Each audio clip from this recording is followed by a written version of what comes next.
नमस्कार दोस्तों, स्वागत है आपके अपने YouTube channel merchant navy GP rating में। चलिए हम लोग आज चैप्टर के बारे में पढ़ते हैं। तो चलिए दोस्तों, आज हम लोग देखते हैं रोप वर्क एंड नॉट्स के बारे में। ये बहुत इंपॉर्टेंट चैप्टर है जीपी रेटिंग जीएसके का। बहुत इंपॉर्टेंट चैप्टर बताने जा रहा हूँ और ये लगभग 5 से 10 नंबर में आता है ये। तो ये जीएसके मतलब जी मतलब जनरल, एस मतलब शिपिंग और के मतलब नॉलेज। जीएसके मतलब जनरल, एस के मतलब शिपिंग और के का मतलब है नॉलेज, जनरल शिपिंग नॉलेज का ये सेकेंड चैप्टर होने वाला है। तो चलिए अब बात करते हैं, एक एक करके हम लोग समझते हैं इसके बारे में। तो जैसा कि यहाँ पे देख सकते हैं, पहला हम लोग स्टार्ट करते हैं रोप के बारे में समझेंगे। उसके बाद इसके वर्क क्या क्या होते हैं, उसके बाद हम लोग नोट्स के बारे में समझेंगे। नोट्स मतलब कि कैसे गांठ दिया जाता है, गांठ के बारे में पढ़ेंगे। तो चलिए एक एक करके हम लोग स्टार्ट करते हैं और जानते हैं इस चैप्टर के बारे में। तो सबसे पहले हम लोग डेफिनेशन देखते हैं। तो यहाँ पे डेफिनेशन देख सकते हैं, रोप का डेफिनेशन दिया गया है। A rope is a strong line made of natural और synthetic fibre use for securing. उसके बाद दिया है lifting, towing and mooring purpose. बताया गया है मजबूत रस्सी होती है। एक रोप मतलब एक मजबूत रस्सी होती है जो प्राकृतिक, जो नेचुरल यहाँ पे बताया गया है, नेचुरल यहाँ पे प्राकृतिक या कृत्रिम रेशों से बनी होती है, या कृत्रिम रेशों से बनी होती है और जहाज को बांधने और खींचने और मोरिंग में ये काम आती है। तो चलिए इतना हम लोग समझ में आ गया कि रोप क्या होते हैं और रोप की डेफिनेशन भी हम लोग समझ लिए। अब नेक्स्ट पढ़ते हैं। यहाँ पे देख सकते हैं, यहाँ बताया गया रस्सी के टाइप्स, मतलब टाइप्स ऑफ रोप्स। इसके कितने प्रकार होते हैं, ये शिप पर बहुत यूज होता है और इसको जानना बहुत ज़रूरी है हम लोग के लिए। तो यहाँ पे पहले हम लोग नेचुरल के बारे में बात करेंगे कि नेचुरल फाइबर्स रोप्स किससे किससे मिलकर बना होता है और इसका काम क्या होता है। तो पहला हम लोग देख सकते हैं मनीला है। ऐसे ही कई इसके पार्ट हैं, तो हम लोग को बहुत केयरफुली सुनना है और देखना है।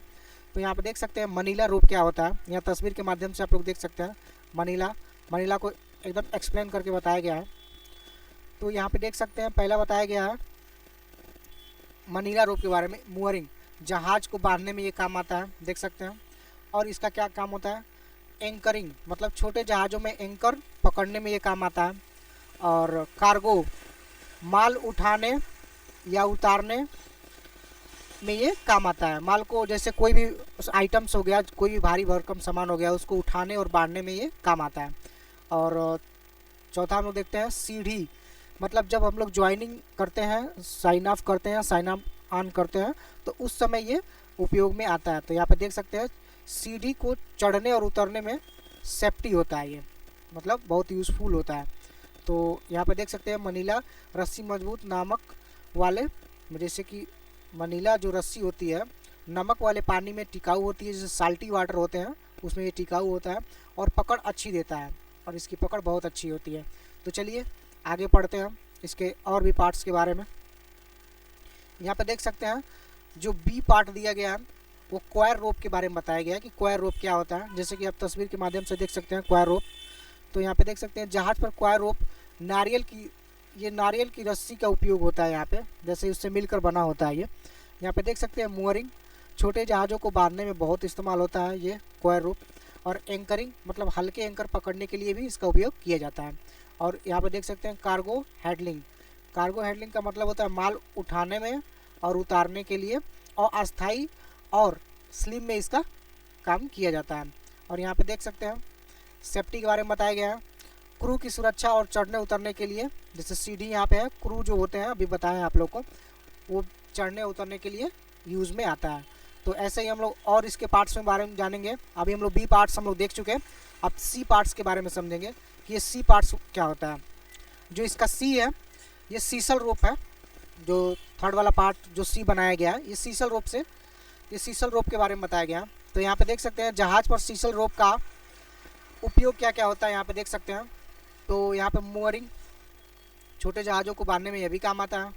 कार्गो हैंडलिंग, माल को उठाने और उतारने के लिए इसका उपयोग किया जाता है। और यहाँ पे बताया गया और अस्थाई स्लिंग और जाल में भी इसका उपयोग किया जाता है। देख सकते हैं सेफ्टी नेट, सीधी क्रू को चढ़ने के लिए यह भी रस्सी का उपयोग किया जाता है। और सामान्य यहाँ पे देख सकते हैं जहाज़ पर रोज़मर्रा की टाइपिंग और सिक्योरिंग के कामों में ये बहुत काम आता है। तो अब चलिए अब नेक्स्ट बढ़ के देखते हैं इसके डी वाले पार्ट में क्या होता है। यहाँ पे देख सकते हैं डी कार्टन रोप कार्टन बताया गया है, कार्टन रोप। हम लोग इसका 4 पार्ट पढ़ रहे हैं, 4 पार्ट के बारे में बताने जा रहे हैं, जिसका नाम है कॉटन रोप। यदि दोस्तों आप लोग को पीडीएफ चाहिए तो कमेंट कीजिए, पीडीएफ आप लोग को अवेलेबल हो जाएगा।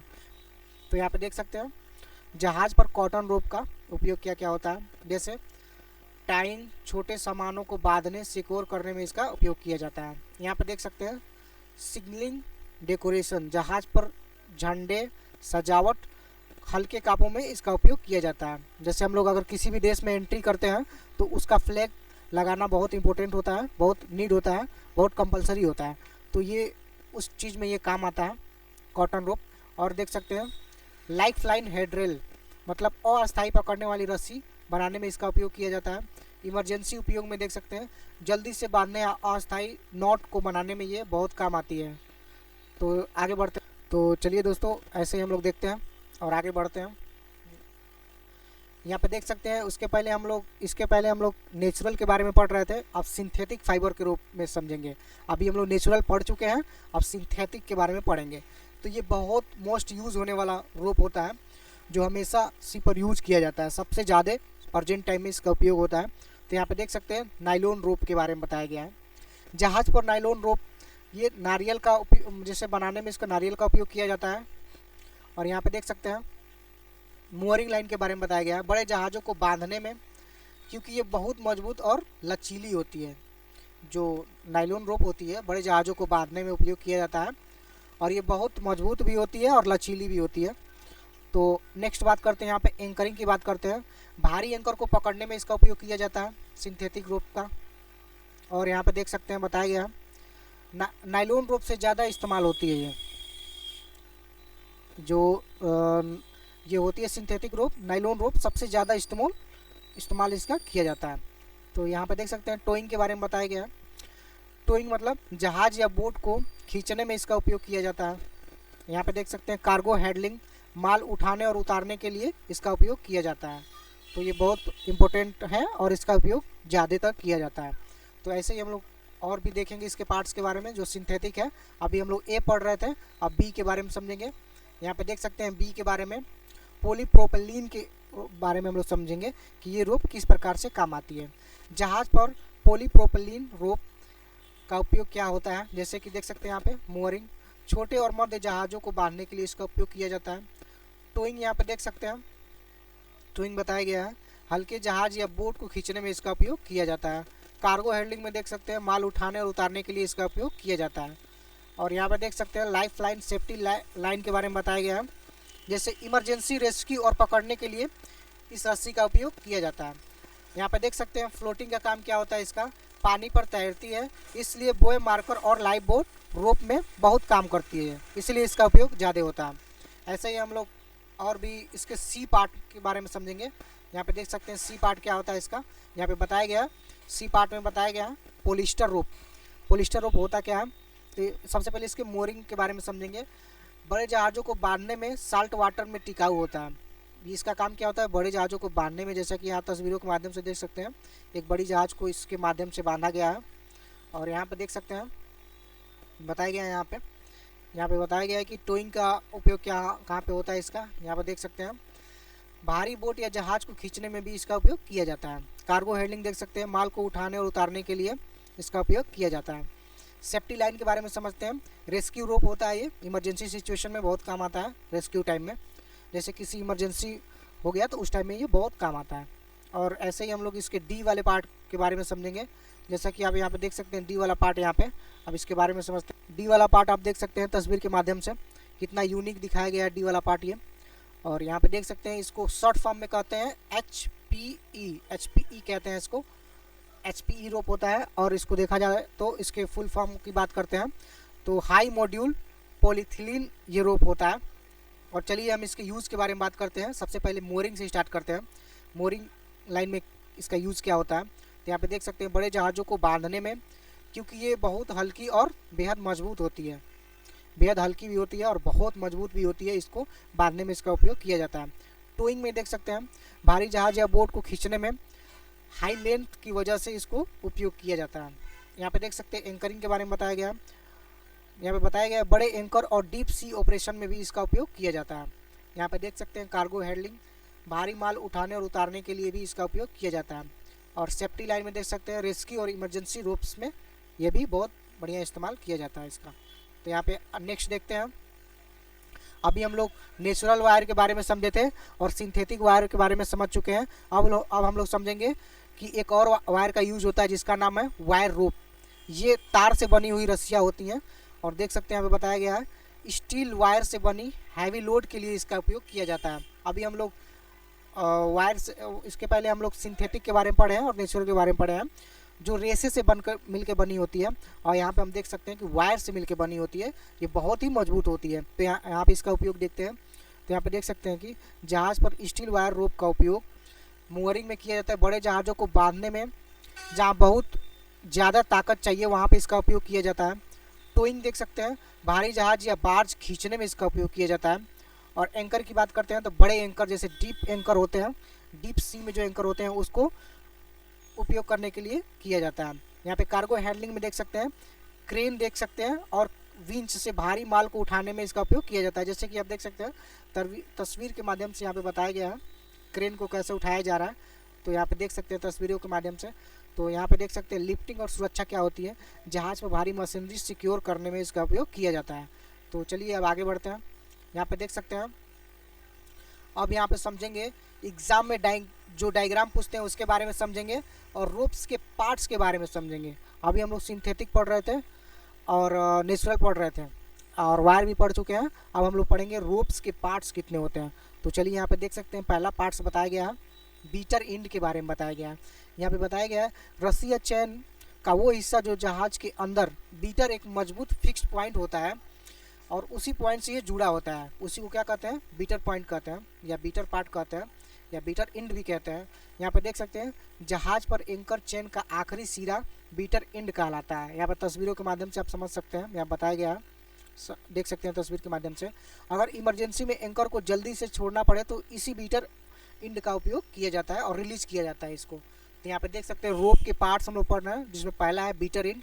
अब हम लोग सेकेंड पार्ट्स के बारे में ऐसे ही धीरे धीरे बढ़ते चले जाएंगे। यहाँ पे देख सकते हैं यहाँ पे बताया गया है बी बताया गया। अभी हम लोग ए पढ़ रहे थे, बी के बारे में बताया गया है फ्री इंड। फ्री इंड होता क्या है, मोअरिंग रोप रस्सी का वो आखिरी हिस्सा है जो किसी ड्रम या खूटे से बोलार्ड से बंधा नहीं होता है। देख सकते हैं बोलार्ड से बंधा नहीं होता है बल्कि खुला लूज रहता है, उसे फ्री इंड कहते हैं।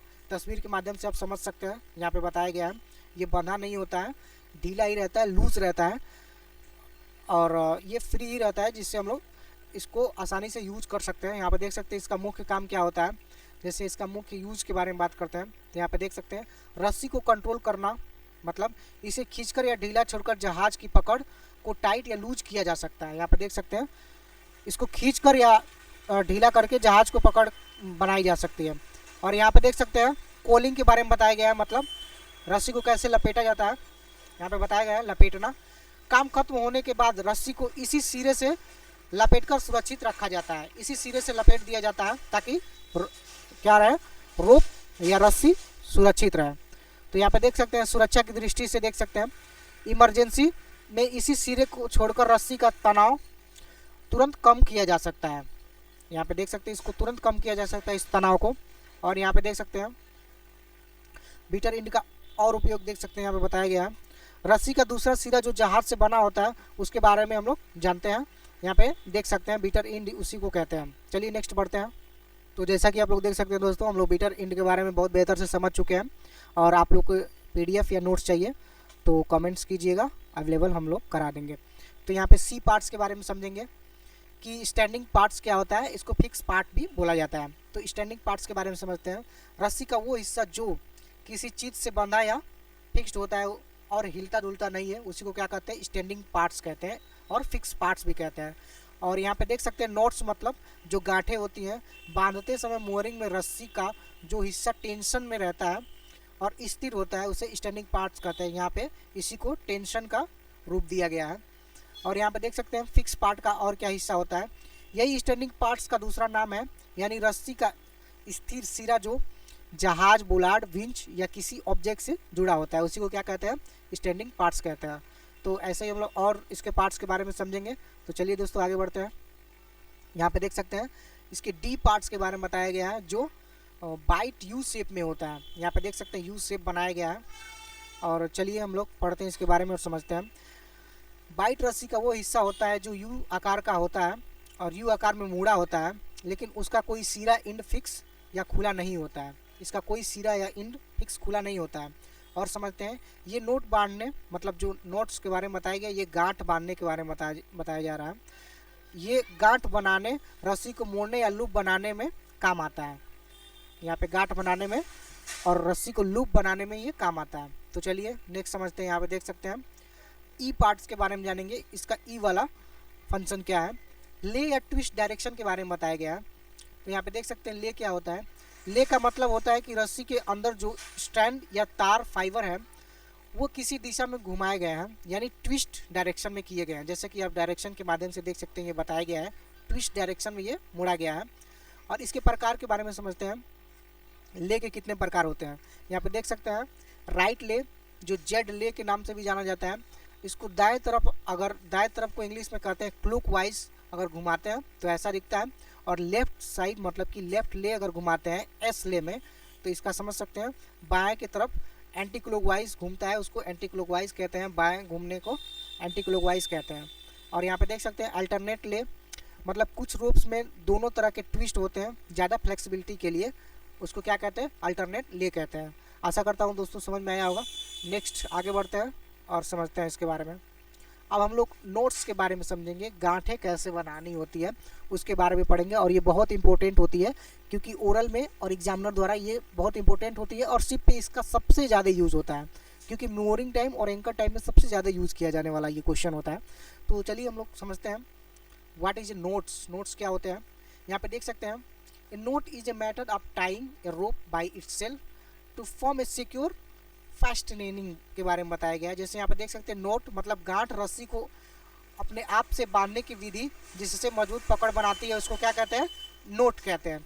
और यहाँ पे देख सकते हैं टाइप ऑफ नोट्स के बारे में बताया गया। यहाँ पे ए के बारे में समझते हैं। ए बताया गया नोट्स, प्रॉपर नोट्स के बारे में बताया गया। यहाँ पे रीफ नोट होता है जिसको स्क्वायर नोट भी कहते हैं। सबसे ज़्यादा यही यूज होता है दोस्तों। यहाँ तस्वीर के माध्यम से आप लोग यहाँ पे देख के आशा करता हूँ कि तस्वीर के माध्यम से बहुत अच्छे से समझ जाएंगे कि इसका उपयोग क्या होता है। सबसे ज़्यादा यूज़ होने वाला यही होता है, जो यहाँ पे रीफ जो होता है सबसे ज़्यादा यूज़ होता है दोस्तों। तो चलिए दोस्तों देखते हैं। और यहाँ पे देख सकते हैं सेम साइज रोप ज्वाइन और फर्स्ट एड बैंडेज। और यहाँ पे ई में बताया गया सीट बेंड, और एफ में बताया गया डिफरेंट साइज रोप ज्वाइन, और जी में बताया गया क्या क्रिक बेंड के बारे में बताया गया है, और एच मतलब हैवी रोप ज्वाइन के बारे में बताया गया है। तो आप आशा करते हैं कि तस्वीर के माध्यम से बहुत अच्छे से समझ गए होंगे। ऐसे ही आगे बढ़ते हैं और देखते हैं। यहाँ पे देख सकते हैं रस्सी किसी वस्तु से जैसे बंधा होता है उसके बारे में पढ़ते हैं। ये कितने टाइप्स के होते हैं, हिच के बारे में पढ़ेंगे। यहाँ पे देख सकते हैं ए बताया गया है, ए के बारे में बताया गया है। ये ए जो होता है ये क्लोव हिच होता है, और बी जो होता है टेम्परेरी फास्टनिंग होता है, और यहाँ पे सी जो होता है हाल्फ हिच होता है, और डी जो होता है रोलिंग हिच होता है। पुलिंग जो होता है और ई जो होता है पुलिंग एनदर रोप होता है। अब एक एक करके इसके बारे में समझेंगे और जानेंगे कि ये कैसे बांधा जाता है, इसके प्रकार कितने होते हैं, और इसको डीप में समझेंगे। तो यहाँ पे देख सकते हैं। और यहाँ पे दो रस्सियों को कैसे जोड़ा जाता है उसके बारे में बताया गया है। ए वाला पार्ट देख सकते हैं बो लाइन। बो लाइन क्या होता है इसके बारे में समझते हैं। तो देख सकते हैं यहाँ पे दोस्तों, यह समुद्र जीवन में सबसे इम्पोर्टेंट और बहु उपयोगी गांठें हैं, जिसका उपयोग मतलब इसको गांठों की रानी कहा जाता है। बो लाइन को गांठों की रानी कहा जाता है। और यहाँ पे देख सकते हैं मुख्यतः इसका खासियत क्या होता है, यह एक स्थिर लूप होता है। यह लूप बनाती है जो कितना भी खिंचाव पड़ने पर कितना भी खिंचाव पड़ जाए यह न तो कसता है और ना ही जाम होता है और न ही सरकता है। इसे खोलने का भी आसान तरीका होता है, इसलिए इसको गांठों की रानी कहा जाता है। याद कर लीजिएगा दोस्तों, बो लाइन इसको कहते हैं। इसका उपयोग क्या क्या होता है देख सकते हैं। इसका उपयोग के बारे में समझ सकते हैं। किसी पोल या खंबे के चारों ओर एक निश्चित आकार का लूप बनाने के लिए इसका उपयोग किया जाता है। और यहाँ पर देख सकते हैं जहाज को अस्थायी रूप से किसी वस्तु से बांधने के लिए इसका उपयोग किया जाता है। और यहाँ पर देख सकते हैं सामान्य मोरिंग और डेक के कामों में भी इसका उपयोग किया जाता है। तो अभी बो लाइन के बारे में पढ़ रहे थे, ऐसे ही हम लोग इसके और पार्ट्स के बारे में समझेंगे और जानेंगे। यहाँ पे देख सकते हैं फिक्स्ड लूप के बारे में बताया गया। फिक्स्ड लूप क्या होता है, जैसे कि यहाँ पे देख सकते हैं यह वह रस्सी है जिसका घेरा लूप है, जो खींचने पर न तो छोटा होता है और न ही बड़ा होता है, यह अपने आकार में फिक्स होता है, इसीलिए इसको फिक्स लूप कहा गया है, जैसा कि आप तस्वीर के माध्यम से देख सकते हैं। इसका मुख्यतः काम क्या होता है, मोअरिंग जहाज को किनारे के खूंटों में बुलाड में फंसाने के लिए इसका उपयोग किया जाता है, और सेफ्टी के पर्पज से देख सकते हैं कि बचाव कार्य रेस्क्यू में, ताकि रस्सी शरीर को ज़्यादा नुकसान न करे और ज़्यादा न कसे। और इसका फ़ायदा क्या होता है, कितना भी वजन पड़े यह गांठ जाम नहीं होती है और आसानी से खुल भी जाती है, इसको फिक्स लूप कहा जाता है। और यहाँ पे देख सकते हैं, यहाँ पे बताया गया रेस्क्यू वर्क, किसी को बचाने के लिए, जैसा कि यहाँ पे देख सकते हैं पानी में कोई ऑब्जेक्ट या कोई मैन है, उसको बचाने के लिए इसका उपयोग किया गया है। तो जैसा कि यहाँ पे देख सकते हैं, आप बताया गया है समुद्र में गिरे हुए व्यक्ति मतलब मैन ओवरबोर्ड को सुरक्षित बाहर निकालने के लिए इसका उपयोग किया जाता है। मुख्य बातें इसकी क्या होती हैं, बो लाइन का उपयोग, इसमें गांठ का इस्तेमाल होता है क्योंकि इसका लूप फिक्स रहता है। यह लूप व्यक्ति को क्या करता है, शरीर को खींचता है और दबाव नहीं बनाता है। और यहाँ पे देख सकते हैं जिससे उसे चोट नहीं लगती है। और भी इसके बारे में समझ सकते हैं, यह गांठ कितनी भी गीली हो जाए फिसलती नहीं है, आसानी से खुल जाती है। तो ये रेस्क्यू वर्क का काम था। और आगे बढ़ के देखते हैं, यहाँ पे रनिंग बो लाइन के बारे में पढ़ेंगे। यहाँ पे देख सकते हैं रनिंग बो लाइन, यहाँ पे देख सकते हैं कि बताया गया है, यह बो लाइन गांठ का एक ऐसा रूप होता है जो फंदा या लूजो नोज की तरह काम करता है। इससे लूप फिक्स नहीं रहता है, बल्कि रस्सी के ऊपर सरकता स्लाइड करता है। मुख्य बातें इसका समझ सकते हैं, तस्वीर के माध्यम से आप देख सकते हैं, इसके बारे में अच्छे से बताया गया है। स्नारिंग ऑब्जेक्ट मतलब पानी में तैरती हुई ऑब्जेक्ट या लकड़ी को दूर से ही फंसाकर खींचने के लिए इसका उपयोग किया जाता है। और एडजस्टेबल के बारे में समझते हैं, यह खींचने पर वस्तु के चारों ओर कस जाता है, मतलब जैसे हम लोग खींचते हैं वस्तु के चारों तरफ ये कस जाता है। टेम्परेरी के बारे में बात करते हैं, टेम्परेरी टो पॉइंट क्या होता है, किसी चीज़ को थोड़े समय के लिए खींचना या टोइंग के लिए एक पॉइंट बनाने में इसका उपयोग किया जाता है। इसकी खास क्या बातें हैं, इसकी खास बातों के बारे में जानते हैं। यह साधारण बोलाइट का उल्टा है, साधारण बोलाइट कसता नहीं है, लेकिन रनिंग बोलाइन खींचने पर पकड़ मजबूत कर लेता है। तो ऐसे ही हम लोग और भी पार्ट्स के बारे में जानेंगे। अभी वीडियो लॉन्ग हो जाएगी, इसके लिए हम लोग पार्ट नेक्स्ट में हम लोग बात करेंगे। यहाँ पे बताया गया है next part will be come next video, wait for the next video, मतलब आप लोग नेक्स्ट वीडियो के लिए वेट कीजिए, इसके नेक्स्ट पार्ट जल्दी आने वाले हैं। दोस्तों चैनल को सब्सक्राइब कीजिए, बहुत ही परिश्रम होती है वीडियो बनाने में और नोट्स बनाने में, तो कृपया सब्सक्राइब कीजिए। धन्यवाद।